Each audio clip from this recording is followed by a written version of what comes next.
Assalamualaikum warahmatullahi wabarakatuh. Hai semuanya, selamat datang di video kali ini. Nah, hari ini kita bakal ngobrol santai nih tentang pemahaman mahasiswa terhadap wawasan Nusantara dalam kehidupan sehari-hari. Yang dimana topik ini menarik banget, karena meskipun kita sering dengar istilah wawasan Nusantara, nggak semua dari kita benar-benar mengerti nih maknanya dan gimana sih cara menerapkannya di kehidupan kita sehari-hari. Jadi, jangan lupa ditonton sampai habis ya.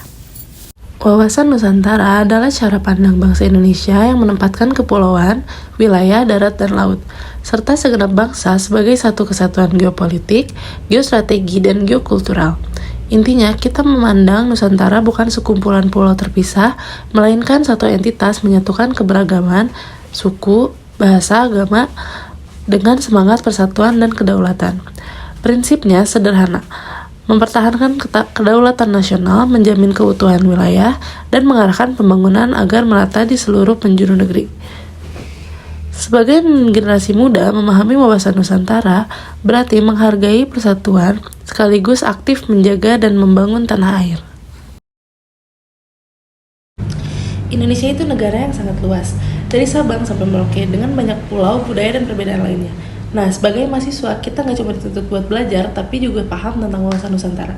Jadi intinya, wawasan Nusantara itu cara kita melihat Indonesia sebagai satu kesatuan, walaupun berbeda-beda, tapi tetap satu. Implementasi dan tantangan. Bagaimana wawasan Nusantara diwujudkan hari ini?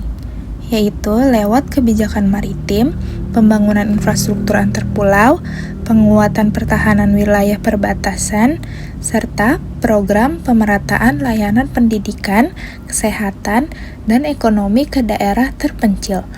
Namun ada tantangan nyata, yaitu kesenjangan pembangunan antara wilayah, ancaman lingkungan, dan perubahan iklim, serta dinamika geopolitik di kawasan maritim.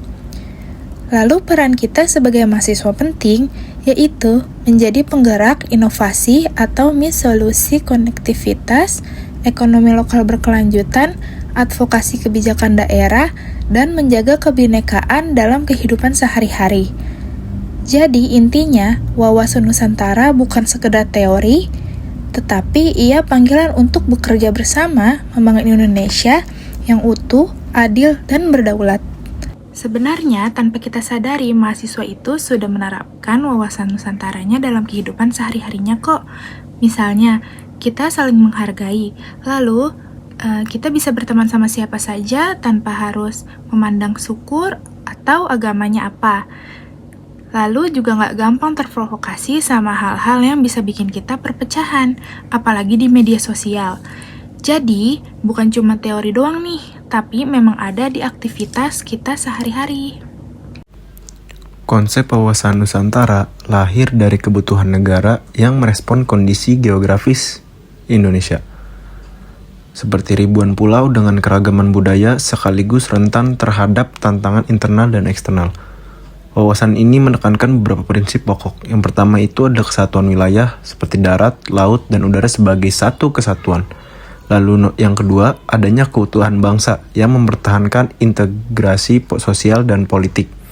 Lalu yang ketiga, adanya kedaulatan yang melindungi hak dan kedaulatan negara atas wilayahnya. Lalu yang terakhir, adanya pemerataan pembangunan, di mana kebijakan ini yang mengurangi kesenjangan antar wilayah. Wawasan Nusantara juga berpijak pada Pancasila dan Undang-Undang Dasar pada tahun 1945. Nilai-nilai itu menjadi landasan moral dan hukum dalam penerapannya. Jadi kita mempelajari sejarahnya agar tak hanya mengenal konsep, tapi untuk paham mengapa ia penting untuk kelangsungan negara. Sebagai generasi muda, kita punya peran besar buat jaga persatuan Indonesia. Lewat wawancara ini, kita bisa lihat bagaimana sih mahasiswa memahami dan menerapkan wawasan Nusantara dalam hidup mereka. Harapannya sih bukan cuma ngerti doang, tapi juga benar-benar diterapin dalam sikap dan tindakan. Karena masa depan Indonesia itu juga ada di tangan kita sebagai mahasiswa.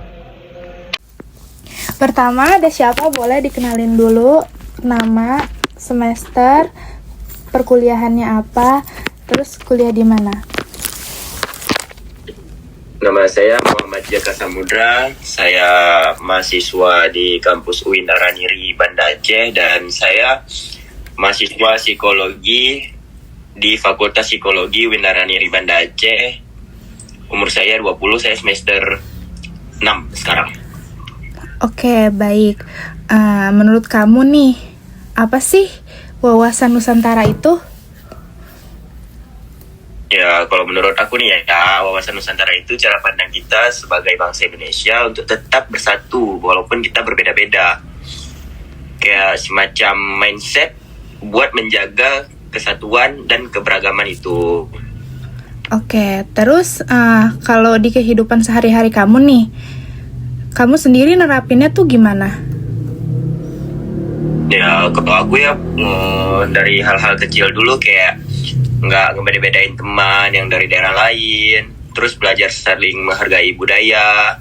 Di organisasi kampus aku juga, aku ngusahain kerjasama tanpa mikirin asal-usul siapapun. Itu menurut aku bentuk nyata dari wawasan Nusantara. Oke, baik. Pertanyaan ketiga bakal dilanjuti teman saya, yaitu Meisha. Oke, pertanyaan ketiga, kamu ngerasa nggak sih kalau mahasiswa di zaman sekarang udah paham soal ini? Kayaknya sebagian udah ya, tapi banyak juga yang cuma tahu istilahnya tanpa ngerti maknanya. Kayak padahal penting banget, apalagi buat kita yang nantinya bakal jadi generasi penerus bangsa.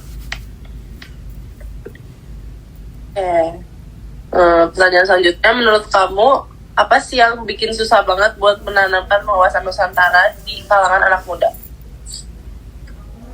Jujur nih, pengaruh globalisasi dan media sosial itu besar banget. Kadang kita tuh terlalu ngikutin tren luar negeri, jadi kita lupa gimana identitas negara kita sendiri.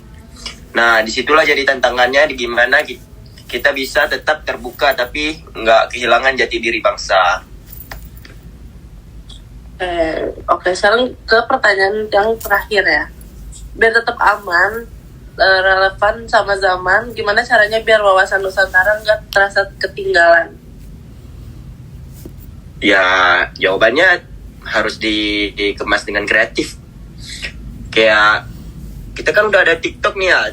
Kita gunain dengan kita bikin konten-konten TikTok, podcast, ataupun event budaya kampus yang seru. Jadi konsepnya tetap nasionalisme, tapi dikemas dengan cara yang relate dan anak muda banget. Oke. Dan Udah sih segitu aja pertanyaannya. Terima kasih untuk Jaka udah meluangkan waktunya. Sekian dari kami.